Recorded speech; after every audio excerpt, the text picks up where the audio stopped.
All right, what's up, guys? I'm Edward Ayer. I'm the founder of Boom Creatives. We grew our agency to 100K a month in 5 months last year in 2023. And on this channel, I go through all the processes, all the systems, everything that it takes to let you do exactly the same thing. Okay, so today's video, let's dive in. It's called How to Run Your Agency on Autopilot with the Help of Virtual Assistants. Okay, virtual assistants are great, obviously, because you can outsource so many menial, day-to-day, boring tasks to people who you pay less than minimum wage, and for them, it's like the boon of a lifetime, okay? Now, this will be a two-part video. First part, this one, will be me kind of just talking about an overview and introducing it to you, so you guys understand kind of where to source VAs, how to source them, what to look for, etc. And the second part, the next part, will be a technical explanation of how to actually do the stuff to get VAs on your team. Okay, so I'll go over in the second video kind of the websites we use, that I use personally, the SOPs, we put them through, the trainings we put them through, how to be efficient with actually funneling potential candidates from the pool of virtual assistants into your team, into your systems, into your structure. And the biggest secret for people who run successful online businesses is that there is always going to be a massive team of virtual assistants behind them. Because virtual assistants usually hire from the Philippines, okay? The Philippines are a country where they speak English and Tagalog, however you say that, their language, but English is an official language there. So their English is at a high standard, right? It's not perfect, it's never gonna be perfect. We have a couple of high-level VAs inside Boom Boom Creatives who do have actually perfect English and are very, very smart. Those are rare, they're harder to find, but they're out there, okay? Now, the second part why we use Filipino workers is because you can get away with paying them peanuts and they're over the moon happy to work for you. So we start everyone off at $2 an hour, okay? $2 an hour, which is, from our perspective, nothing. If we're in America, in Europe, like if you're in the States and you're looking to hire somebody for minimum wage, what's the minimum wage? It goes by state, but it's gonna be what? $15 an hour, sometimes $20 an hour. And those people are gonna be less motivated, less intelligent, less dedicated, less loyal than a Filipino VA who you pay $2 an hour, okay? Now, what we always do is we start people off on a $2 per hour salary. We give them tasks. Once we see that they perform those tasks well to a high level, okay, we change the salary structure. So what I like doing is offering them all $100 a week. That's $400 a month. For the Philippines, that's a lot of money. And then we don't count hours, okay? It's just, you have a a $100 a week weekly retainer to do all the work that we give you, and we'll pay you every single Sunday, and you just do all the work that we give you, okay? Now, some people hearing that might balk at that. I don't know, because you're probably concerned, oh, what if they rip you off? Oh, what if they do other stuff? Oh, what if they have other jobs?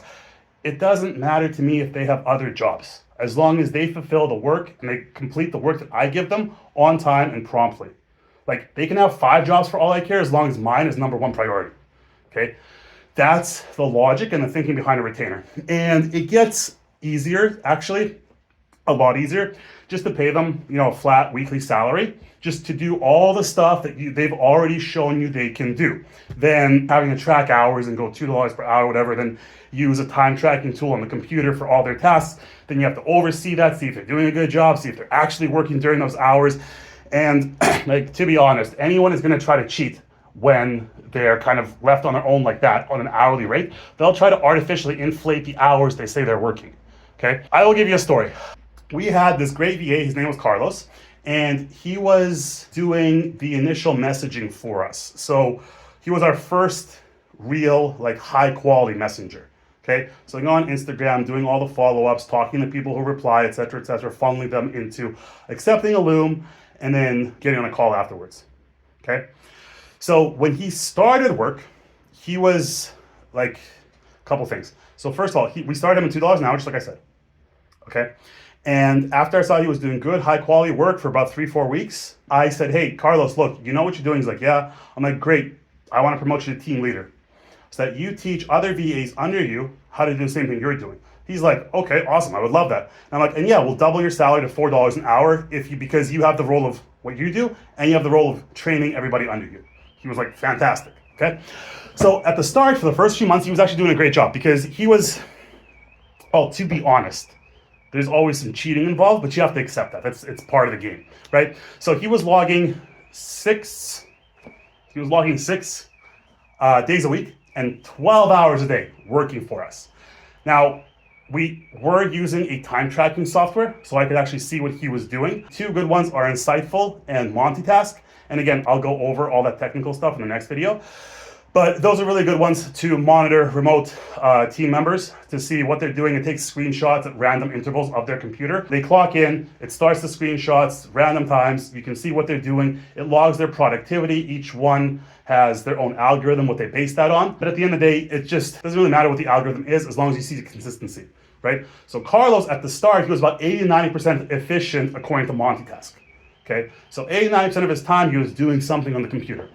Now, what that was, who knows, but he was hitting all the KPIs that I wanted him to hit, right? Now, I know obviously if someone clocks in at 9 a.m. and they clock out at 9 p.m., they're not gonna be working for 12 hours straight, right? They're gonna go to the bathroom, they're gonna have food, they're gonna go run errands, etc., right? But I let it slide because again, $2 an hour, even $4 an hour, it doesn't matter as long as he performs, okay? And he did a great job on his tasks, and he did a great job training people under him. And then they were doing their tasks, which are the same as he was doing, right? Now, why he's not working with us anymore is because I have a team leader, virtual assistant, okay? She takes care of everybody. So she's at the top, and then under her were like Carlos, team leader of the messaging team, and under him were other messengers, etc., right? And then there were like setters under her, and then head setter was training setter, etc., okay? So the top VA was the one who's actually looking at the timestamps and logs and everything on Multitask or Insightful. I think Insightful is better. I haven't used it recently. We were using Multitask all last year, but I used Insightful in 2021 with rebelfit.io, and I liked what they display a lot more, okay? So I think we're gonna switch back to Insightful now. But anyway, head VA, her name's Gemma. She noticed the last 2 months that Carlos's productivity dropped like 40 to 50%.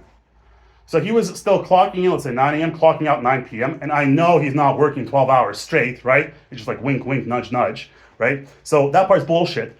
But what annoyed me was that his productivity before, as measured by Multitask, was, again, 80, 90%, and then it went to half, right?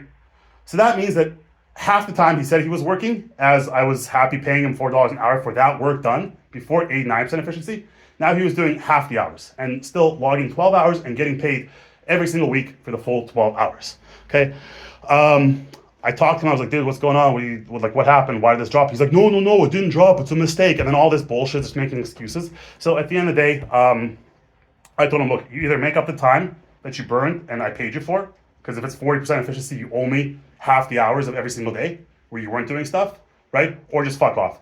So he worked in for a week or two and then he left because I was like, okay, I'm not paying you until you make up for that time, right? Which is fair. He left. But that's the point and kind of power of these monitoring softwares like Multitask, stuff like that. You can see the productivity of your team, okay? That's a story. Okay, what else? Let's see. Basically, virtual assistants become kind of the lifeblood of running your business because they can, when you have proper trainings set up, when you have proper funnels for every single piece that you need inside your business for them to run, the VAs can come in, go through your training in like half a day or less, ideally an hour or two, right? And then be ready to be plugged into your system. If one of them fucks off, it doesn't matter because I can go on online jobs, I'll show you now, log in and find another one and put them through the same training, and within half a day, 1 day, 2 days, whatever, I'll have somebody new, just as capable, who can do exactly the same thing, right? So at this stage, the lower level ones, not my head VA, not Gemma, not Carlos before, but all the people under them are just cogs in the system, right? And those ones, you're stingy with those ones. You pay them $2 an hour, like maximum.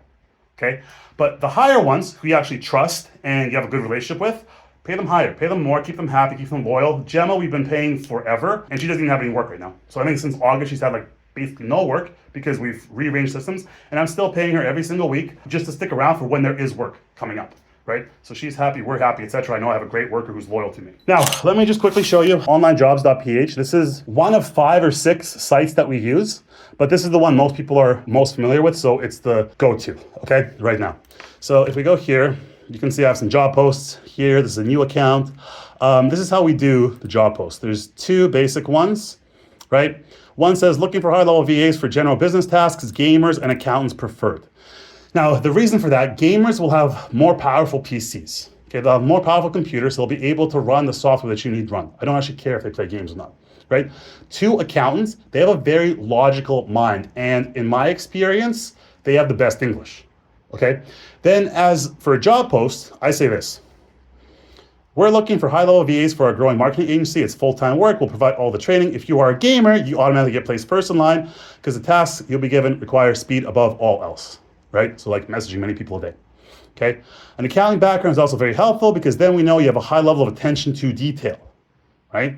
To apply, please answer the following questions. You can be colloquial. We have fun in the workplace. Enjoy good relations with the entire team, blah, blah, blah. 1, do you have a gaming PC? What are the specs? What do you play? This is to make it seem that I'm actually looking for gamers, right? Like, I don't actually give a shit if they play games or not. I'm just looking for someone who has a good computer and can do fast actions per second, right? Do you have any sort of accounting background? If a customer who bought from our e-com store sends an email complaint their item is late, how would you reply? Write your reply, make it short. Do you use ChatGPT? Do you use Reddit, Instagram personally on a daily basis? Explain how so, okay? All I'm really screening for in these questions is their English, okay? Because you'll also get applicants that ignore these questions or just write complete bullshit, and you know those people suck. They're automatically out, right? They're just spam applying every single thing. But the ones who took effort to write a response to each of these, they get placed higher, okay? Then the ones who have good English in their responses, they get placed higher. Because a VA can do basically any simple task that can't be automated with AI or software tools can be assigned to a VA. And again, a VA, you're paying $2 an hour, right? As long as the task is trainable and teachable within an hour training, right? They can do it, no problem. But they have to have good English, okay? Because good English means that they know 2 languages at least, they're smarter than most, and it's just overall a great proxy for their capabilities, okay? So from here for these questions, anyone who has like subpar English or mid-tier English or whatever, they're out right away. And I only look for people who literally have perfect English for this, okay? Then I bring them into Telegram and I say, hey, chat with me personally. Here, like send me a message, okay? They message me and I chat with them completely colloquially like I'm doing to a friend, okay? And again, that's to judge their conversational English because it's different writing answers like this versus talking, right? One-on-one, like in real time. And if they have great English there, then automatically they're a fit. They can come into my agency, be plugged into any of the systems that I was talking about, and they'll do a great job because the training is actually good, right? And all this is structured so it's hands off by us, and it's literally like you plug someone in, they go through training, they finish, and they can be at work the next day, okay? That's also why these lower level employees, I don't care if they fuck off, if they get a better offer, right? Hint, they won't, because on online jobs, for example, there's 50 applicants for every job post, right? So they're hungry for work. If you give them consistent work, even if it's $2 an hour, I mean, $2 an hour is a lot. I know some people pay $1.50 an hour, right? So $2 an hour is our standard rate, USD obviously, to do the work needed. And whatever that work is, it is self-contained in an hour, maybe maximum 2 hours, training that they can go through, learn it, and then be put to task, okay?